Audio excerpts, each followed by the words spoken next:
महाराष्ट्राचा तारणहार होता। Baramati police station बाहेर राष्ट्रवादीच्या कार्यकर्त्यांची प्रचंड गर्दी।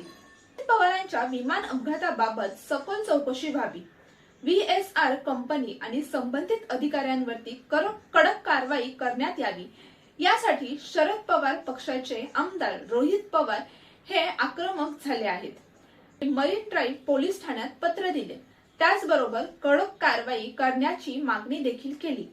अशातच रोहित पवार बारामती तालुका पोलीस ठाण्यामध्ये गुन्हा दाखल करण्यासाठी आले आहेत। यावेळी अजित पवारांच्या अपघाताची सखोल चौकशी व्हावी अशी मागणी केली आहे। अजित पवारांचे भाऊ राजेंद्र पवार, युगेंद्र पवार, रोहित पवार यांच्यासह अनेक कार्यकर्ते व नागरिक बारामती पोलीस स्टेशन बाहेर एकवटले आहेत। मोठ्या प्रमाणात घोषणाबाजी देण्यात येत आहे। जो गेला तो साधा माणूस नव्हता, महाराष्ट्राचा तारणहार होता, FIR घेतलीच पाहिजे असं म्हणत हातात पोस्टर घेऊन मोठ्या संख्येने कार्यकर्ते देखील जमा झाले आहेत।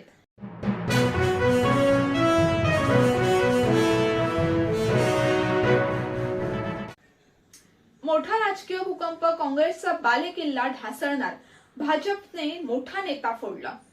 चंद्रकांत जिल्ह्याच्या राजकारणात गेल्या अनेक दशकांपासून सक्रिय असलेल्या वारजूरकर कुटुंबाने अखेर काँग्रेसला रामराम ठोकला आहे। चिमूर विधानसभा क्षेत्राचे माजी आमदार डॉक्टर अविनाश वारजूरकर आणि त्यांचे बंधू माजी जिल्हा परिषद अध्यक्ष डॉक्टर सतीश वारजूरकर यांनी बुधवारी 25 फेब्रुवारी 2026 रोजी आपल्या प्राथमिक सदस्यत्वाचा राजीनामा दिला आहे। डॉक्टर अविनाश वारजूरकर आणि डॉक्टर सतीश वारजूरकर या दोन्ही नेत्यांनी राजीनामा पत्रात काँग्रेस कार्यपद्धतीवर अत्यंत तिखट शब्दात ताशेरे ओढले आहेत। विशेष बाब म्हणजे राजीनामा देण्याच्या 24 तास आधी वारजूरकर बंधूंनी मुंबईत मुख्यमंत्री देवेंद्र फडणवीस यांची वर्षा या निवासस्थानी भेट घेतली।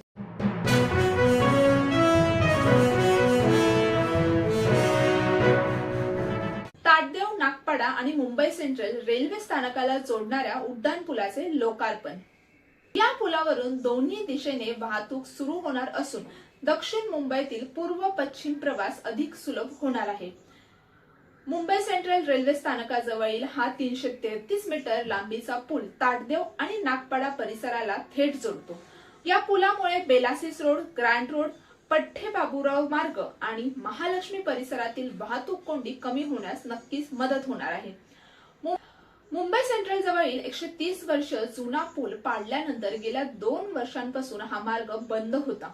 नव्या उड्डाणामुळे पूर्व पश्चिम वाहतुकीसाठी महत्वाचा पर्यायी मार्ग पुन्हा उपलब्ध होणार असून नागरिकांचा प्रवास आता अधिकच जलद आणि सुरक्षित आणि सुलभ होणार आहे।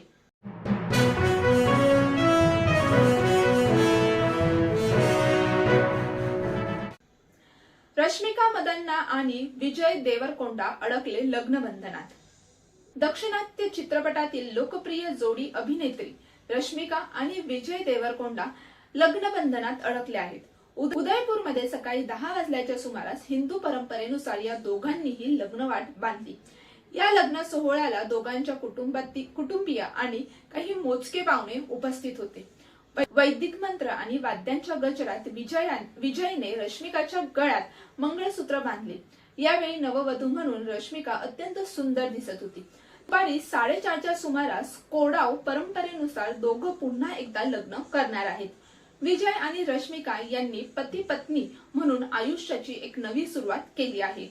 या लग्न सोहळ्याचे फोटो अद्याप समोर आले नाहीत, परंतु हळद आणि मेहंदीच्या कार्यक्रमाचे विविध फोटो विजय आणि रश्मिका यांच्या इन्स्टा स्टोरीमध्ये दिसून येत आहेत। त्याचबरोबर त्यांनी हे फोटो शेअर केले आहेत आणि सोशल मीडियावर सध्या या फोटोंचा चांगलाच धुमाकूळ चालू आहे।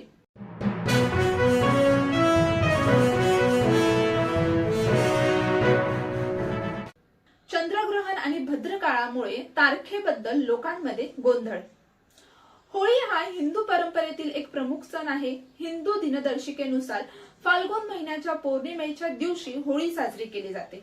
मात्र यावर्षी होलिका दहन आणि धुलीवंदनाच्या तारखेबाबत अनेकांच्या मनात संभ्रम निर्माण झाला आहे।